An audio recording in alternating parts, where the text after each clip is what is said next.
ಬೆಳಗಾವಿಯಲ್ಲಿ 4,500 ಕೋಟಿ ವಂಚನೆ ಆರೋಪದಲ್ಲಿ ಬಂಧನಕ್ಕೆ ಒಳಗಾಗಿರುವಂತಹ ಶಿವಂ ಅಸೋಸಿಯೇಟ್ ಮಾಲೀಕ ಶಿವಾನಂದ ನೀಲಣ್ಣನವರವರನ್ನ 5 ದಿನಗಳ ಕಾಲ ಪೊಲೀಸ್ ಕಸ್ಟಡಿಗೆ ನೀಡಲಾಗಿದೆ. ವಿಚಾರಣೆ ಬಾಕಿ ಇರುವಂತಹ ಹಿನ್ನೆಲೆಯಲ್ಲಿ ನ್ಯಾಯಾಧೀಶರ ಬಳಿ ಕಸ್ಟಡಿಗೆ ನೀಡುವಂತೆ ಪೊಲೀಸರು ಮನವಿಯನ್ನು ಮಾಡಿಕೊಂಡಿದ್ದಾರೆ. ವಿಚಾರಣೆ ನಡೆಸಿದ ನ್ಯಾಯಾಧೀಶರು 5 ದಿನಗಳ ಕಾಲ ಪೊಲೀಸ್ ಕಸ್ಟಡಿಗೆ ಕೊಟ್ಟಿದ್ದಾರೆ. ಆ ಬಳಿಕ ನ್ಯಾಯಾಧೀಶರ ನಿವಾಸದಿಂದ ಮತ್ತೆ ಮಾಳಮಾರುತಿ ಪೊಲೀಸ್ ಠಾಣೆಗೆ ಶಿವಾನಂದ ನೀಲಣ್ಣನವರವರನ್ನ ಶಿಫ್ಟ್ ಮಾಡಲಾಗಿರುವುದು. ಇನ್ನು ಶಿವಾನಂದ ಕಚೇರಿಯಲ್ಲಿ 2 ಮೂಟೆಗಳಷ್ಟು ದಾಖಲೆಗಳನ್ನು ಸೀಸ್ ಮಾಡಿದ್ದಾರೆ. Laptop, computer, pen drive, mobile ಕೂಡ ಸೀಸ್ ಮಾಡಲಾಗಿದೆ. ಮೈಸೂರಿನ ಚಾಮುಂಡೇಶ್ವರಿ ಕ್ಷೇತ್ರದಲ್ಲಿ ಇವತ್ತು ಜನರೊಂದಿಗೆ ಜನತಾದಳ ಸಮಾವೇಶ ಹಮ್ಮಿಕೊಳ್ಳಲಾಗಿದೆ. ಇಂದು ಬೆಳಗ್ಗೆ 11 ಗಂಟೆಗೆ ಕಾರ್ಯಕ್ರಮ ನಡೆಯಲಿದ್ದು ಕೇಂದ್ರ ಸಚಿವ ಕುಮಾರಸ್ವಾಮಿ ಭಾಗಿಯಾಗಲಿದ್ದಾರೆ. ಕ್ಷೇತ್ರದ ಜೆಡಿಎಸ್ನ ಶಾಸಕ ಜಿಟಿ ದೇವೇಗೌಡ ಕಾರ್ಯಕ್ರಮಕ್ಕೆ ಗೈರಾಗುವಂತ ಸಾಧ್ಯತೆ ಇದೆ. ಸಿಎಂ ಸಿದ್ದರಾಮಯ್ಯ ಅವರಲ್ಲಿ ಜೆಡಿಎಸ್ ಪಕ್ಷ ಶಕ್ತಿ ಪ್ರದರ್ಶನ ಮಾಡಲಿದ್ದು ಕೇಂದ್ರ ಸಚಿವ ಕುಮಾರಸ್ವಾಮಿ ಭಾಷಣದತ್ತ ಎಲ್ಲರ ಚಿತ್ತ ನೆಟ್ಟಿದೆ. ನಮ್ಮ ಅಧ್ಯಕ್ಷರು ಅಶ್ವಿನ್ ರವರ ಮಾರ್ಗದರ್ಶನದಲ್ಲಿ ನಾವೆಲ್ಲ ಕೆಲಸವನ್ನು ಮಾಡ್ತಾ ಇದ್ದೀವಿ. ಒಂದು 35ರಿಂದ 40 ಸಾವಿರ ಜನ ಕಾರ್ಯಕರ್ತರು ನಾಳೆ ಖಂಡಿತವಾಗಿ ಸೇರ್ತಾರೆ.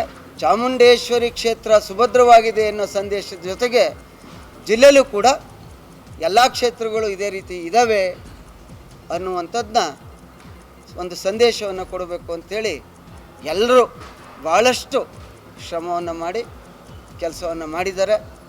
ಅದರಿಂದ ತಾವುಗಳು ಕೂಡ ಎಲ್ಲರೂ ಭಾಗವಹಿಸಬೇಕು ಅಂಥೇಳಿ ಈ ಮೂಲಕ ಮನವಿಯನ್ನು ಮಾಡ್ತೇವೆ. ಜನರೊಂದಿಗೆ ಜನತಾದಳ ಕಾರ್ಯಕ್ರಮ ನಡೀತಾ ಇದೆ. ಈ ಕಾರ್ಯಕ್ರಮದಲ್ಲಿ ನಮ್ಮೆಲ್ಲರ ನೆಚ್ಚಿನ ನಾಯಕರು ಮಾಜಿ ಮುಖ್ಯಮಂತ್ರಿಗಳಾದಂಥ ಸನ್ಮಾನ್ಯ ಶ್ರೀ ಕುಮಾರಣ್ಣ ಅವರು ಭಾಗವಹಿಸ್ತಾ ಇದ್ದಾರೆ. ಜೊತೆಗೆ ನಮ್ಮ ನೆಚ್ಚಿನ ನಾಯಕರು ಆತ್ಮೀಯರಾದಂಥ ನಿಖಿಲ್ ಕುಮಾರಸ್ವಾಮಿ ಅವರು ಸಹ ಭಾಗವಹಿಸ್ತಾ ಇದ್ದಾರೆ. ಎಲ್ಲ ಕ್ಷೇತ್ರಗಳಲ್ಲೂ ಸಹ ನಮ್ಮ ಮೈಸೂರು ಜಿಲ್ಲೆಯಲ್ಲಿ ಮಹೇಶಣ್ಣ ಅವರ ನೇತೃತ್ವದಲ್ಲಿ ಈಗಾಗಲೇ ನಾವೆಲ್ಲ ಕಾರ್ಯಕ್ರಮಗಳನ್ನು ಮಾಡಿದ್ದೇವೆ. ಇದರೊಂದಿಗೆ ಪೆಟ್ರೋಲ್ ಡೀಸೆಲ್ ದರ ಏರಿಕೆ ಬೆನ್ನಲ್ಲೇ ಲಾರಿ ಮಾಲೀಕರ ಅಸೋಸಿಯೇಷನ್ ಸಭೆ ನಡೆಸೋಕೆ ಮುಂದಾಗಿದ್ದಾರೆ. ಸರ್ಕಾರಕ್ಕೆ ಯಾವ ರೀತಿ ಬಿಸಿಯನ್ನು ಮುಟ್ಟಿಸಬೇಕು ಅನ್ನೋ ಬಗ್ಗೆ ಚರ್ಚೆ ಮಾಡೋಕೆ ಇವತ್ತು ಸಭೆ ನಡೆಸೋಕೆ ತೀರ್ಮಾನ ಆಗಿದೆ. ಒಂದು ವೇಳೆ ಮನವಿಗೆ ಸರ್ಕಾರ ಸ್ಪಂದಿಸಿಲ್ಲ ಅಂದ್ರೆ ಹೋರಾಟದ ಹಾದಿ ಯಾವ ರೀತಿ ಇರಬೇಕು ಅಂತ ಈ ಒಂದು ಸಭೆಯಲ್ಲಿ ಚರ್ಚೆ ಆಗುತ್ತೆ. ಆರ್ಥಿಕ ಪರಿಸ್ಥಿತಿ ಸುಧಾರಿಸೋಕೆ ಏನೇನು ಮಾಡಬಹುದು ಅನ್ನೋದ್ರ ಬಗ್ಗೆ ಕೂಡ ಚರ್ಚೆ ಆಗಲಿದೆ.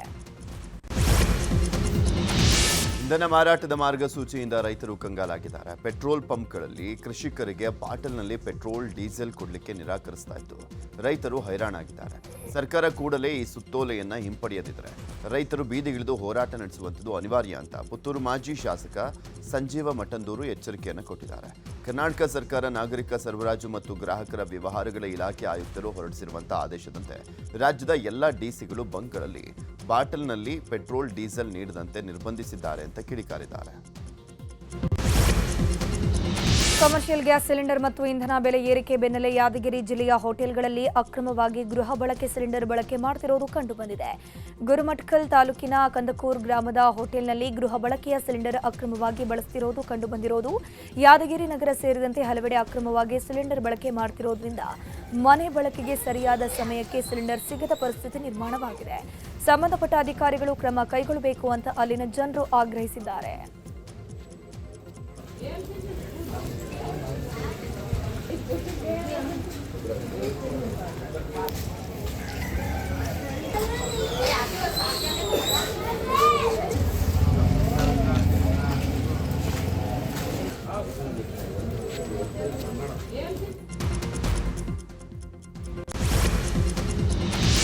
ಬಂಗಾಳ ಕೊಲ್ಲಿಯಲ್ಲಿ ವಾಯುಭಾರ ಕುಸಿತ ಹಿನ್ನೆಲೆಯಲ್ಲಿ ಬೆಂಗಳೂರು ಸೇರಿದಂತೆ ರಾಜ್ಯದ ಬಹುತೇಕ ಜಿಲ್ಲೆಗಳಲ್ಲಿ ಭಾರೀ ಮಳೆ ಮುನ್ಸೂಚನೆಯನ್ನು ಕೊಡಲಾಗಿದೆ. ಬೆಂಗಳೂರಿಗೆ ಇನ್ನೂ 2 ದಿನ ಯೆಲ್ಲೋ ಅಲರ್ಟ್ ಅನ್ನು ಕೊಡಲಾಗಿದೆ. ಒಳನಾಡು, ಕರಾವಳಿ ಪ್ರದೇಶದ ಬಹುತೇಕ ಕಡೆ ಜೋರು ಮಳೆಯ ಮುನ್ಸೂಚನೆ ಇದೆ. ಗುಡುಗು ಮಿಂಚು ಸಹಿತ ಮಳೆ ಹಾಗೂ ಗಂಟೆಗೆ 30ರಿಂದ 40 ಕಿಲೋಮೀಟರ್ ವೇಗದಲ್ಲಿ ಗಾಳಿ ಬೀಸುವಂಥ ಸಾಧ್ಯತೆ ಕೂಡ ಇದೆ.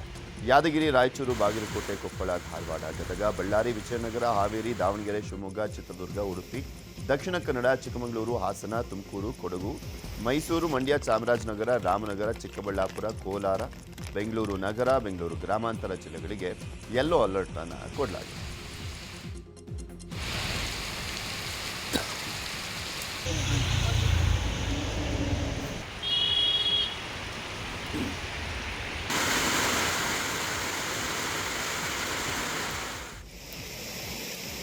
ಹಾವೇರಿ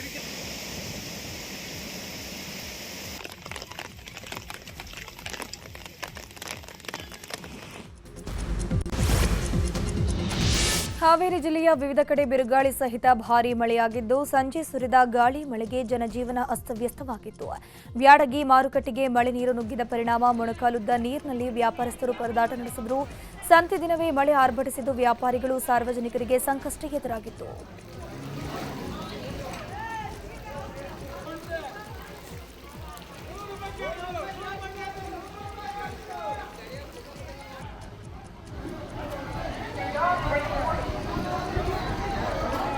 ಭಾರೀ ಮಳೆಯಿಂದಾಗಿ ಚರಂಡಿಯಲ್ಲಿ ನೀರು ತುಂಬಿ ಹಾವೇರಿ ನಗರದ ಪೊಲೀಸ್ ಠಾಣೆಯ ಆವರಣಕ್ಕೂ ಮಳೆಯ ನೀರು ನುಗ್ಗಿತ್ತು.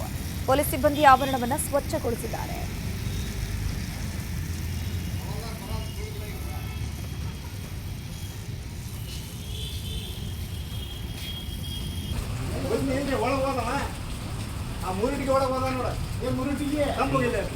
ಜಿಲ್ಲೆಯ ಗೋಡಿಹಾಳ ಗ್ರಾಮದಲ್ಲಿ ಮನೆಯ ಮೇಲಿನ ತಗಡು ಹಾರಿ ಹೋಗಿತ್ತು. ಚಿಲ್ಲೂರು ಗ್ರಾಮದಲ್ಲಿ ಸರ್ಕಾರಿ ಶಾಲೆಯ ಆವರಣದಲ್ಲಿದ್ದ ಬೃಹತ್ ಮರ ಮೈಲಾರಪ್ಪ ಅನ್ನೋರ ಮನೆ ಮೇಲೆ ಉರುಳಿ ಬಿದ್ದಿತು.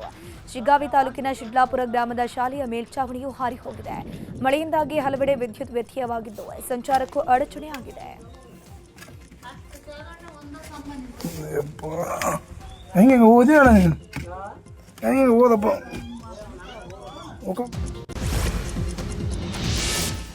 ಕೊಪ್ಪಳದಲ್ಲಿ ಬಿರುಗಾಳಿ ಮಳೆಗೆ ಬೃಹತ್ ಮರ ಧರೆಗುರುಳಿದೆ. ಕೊಪ್ಪಳ ತಾಲೂಕಿನ ಉದ್ದಾಬಳ್ಳಿಯಲ್ಲಿ ಮರ ಉರುಳಿ ಬಿದ್ದಿದ್ದರಿಂದ ರಸ್ತೆ ಸಂಚಾರ ಬಂದ್ ಆಗಿದ್ದಷ್ಟೇ ಅಲ್ಲದೆ ವಾಹನಗಳು ಜಖಮಾಗಿದೆ. ಜೆಸಿಬಿಯಿಂದ ಮರ ತೆರವು ಕಾರ್ಯಾಚರಣೆ ಮಾಡಲಾಗಿದೆ.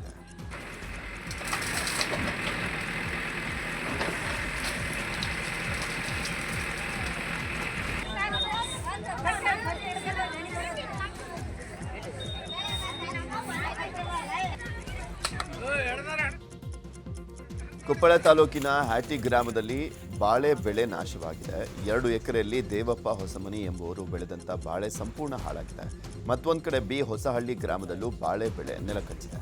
ಹುಲಿಗೆಬ್ಬ ನಿಂಗಪ್ಪ ಇಟಗಿ ಎನ್ನುವರಿಗೆ ಸೇರಿದಂತ ಬಾಳೆ ತೋಟ ನಾಶವಾಗಿದೆ.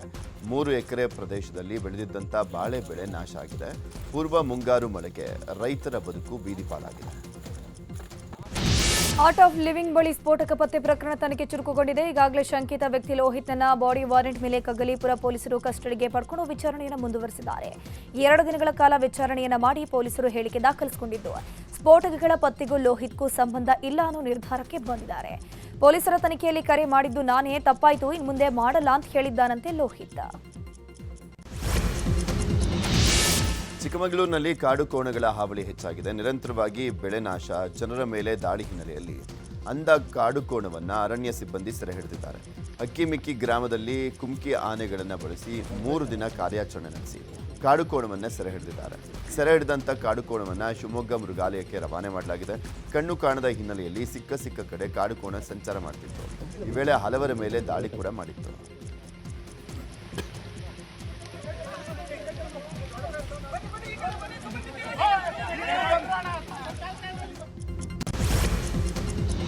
ಮುಸ್ಲಿಂ ವಿದ್ಯಾರ್ಥಿನಿಯರಿಗೆ ಹಿಜಾಬ್ ಧರಿಸೋಕೆ ಅವಕಾಶ ನೀಡಿರೋ ವಿಚಾರ ಸದ್ಯಕ್ಕೆ ರಾಜ್ಯದಲ್ಲಿ ಭಾರೀ ಸದ್ದು ಮಾಡ್ತಾ ಇದೆ.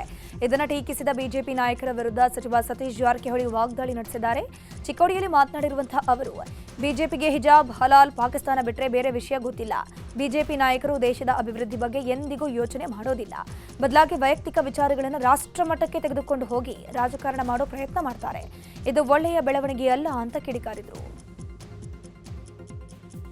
ಅವ್ರು ವಿರೋಧ ಮಾಡೋಲ್ಲ, ಮತ್ತು ಅವ್ರ ಕೆಲಸ ಏನು ಅದೇ ಅವ್ರದ ವಿರೋಧ. ಹಿಜಾಬು, ಹಲಾಲ್ ಕಟ್ಟು, ಗೋಮಾಂಸ, ಪಾಕಿಸ್ತಾನ ಈ ಬಿಟ್ಟರೆ ಬೇರೆ 5ನೇ ಶಬ್ದ ಇಲ್ಲ. ಇವನೇ ಸುತ್ತಾಕ್ಬೇಕು ಅವರು.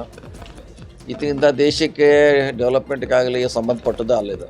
ಅದು ಇಂಡಿವಿಜುವಲ್ ವಿಚಾರ. ಅದನ್ನು ದೇಶದ ಮಟ್ಟಕ್ಕೆ ಒಯ್ಯುವಂಥ ಪ್ರಯತ್ನ ಮಾಡ್ತಾರೆ. ಇದು ಒಳ್ಳೆಯದಲ್ಲ. ಇದು ಅವ್ರು ವಿರೋಧ ಮಾಡೋಲ್ಲ, ಮತ್ತು ಅವ್ರ ಕೆಲಸ. ಅವಾಚ್ಯ ಶಬ್ದಗಳಿಂದ ನಿಂದನೆ, ಹಲ್ಲೆ, ಜೀವ ಬೆದರಿಕೆ ಆರೋಪದ ಮೇಲೆ ಶ್ರೀರಾಮ ಸೇನೆ ಮುಖ್ಯಸ್ಥ ಪ್ರಮೋದ್ ಮುತಾಲಿಕ್ ವಿರುದ್ಧ ಪ್ರಕರಣ ದಾಖಲಾಗಿದೆ. ಹುಬ್ಬಳ್ಳಿಯ ಹಳೆ ಕೋರ್ಟ್ ಪಕ್ಕದ ಶ್ರೀ ಶಿರಡಿ ಸಾಯಿಬಾಬಾ ಮಂದಿರದ ಆಡಳಿತ ಮಂಡಳಿ ವಿರುದ್ಧ ಹೋರಾಟ ಮಾಡಲಾಗಿತ್ತು. ಮುತಾಲಿಕ್ ನೇತೃತ್ವದಲ್ಲಿ ನಡೆದಂಥ ಹೋರಾಟದ ವೇಳೆ ದೇಗುಲದ ಆಡಳಿತ ಮಂಡಳಿ ಅಧ್ಯಕ್ಷ ಮಹಾದೇವ ಮಾಶಾಳ ಮೇಲೆ ಹಲ್ಲೆಗೆ ಯತ್ನಿಸಿದಂಥ ಆರೋಪ ಕೇಳಿಬಂದಿದೆ. ಮಂದಿರಕ್ಕೆ ನುಗ್ಗಿ ಗಲಾಟೆ ಮಾಡಿದ್ದಲ್ಲದೆ ಅವಾಚ್ಯವಾಗಿ ನಿಂದಿಸಿ ಹಲ್ಲೆ ಮಾಡಿ ಜೀವ ಬೆದರಿಕೆ ಹಾಕಿದ್ದಾರೆ ಅಂತ ಆರೋಪಿಸಿ ಮುತಾಲಿಕ್ ಸೇರಿದಂತೆ 30ಕ್ಕೂ ಹೆಚ್ಚು ಜನರ ವಿರುದ್ಧ ಹುಬ್ಬಳ್ಳಿ ಉಪನಗರ ಠಾಣೆಯಲ್ಲಿ ದೂರು ದಾಖಲಾಗಿದೆ.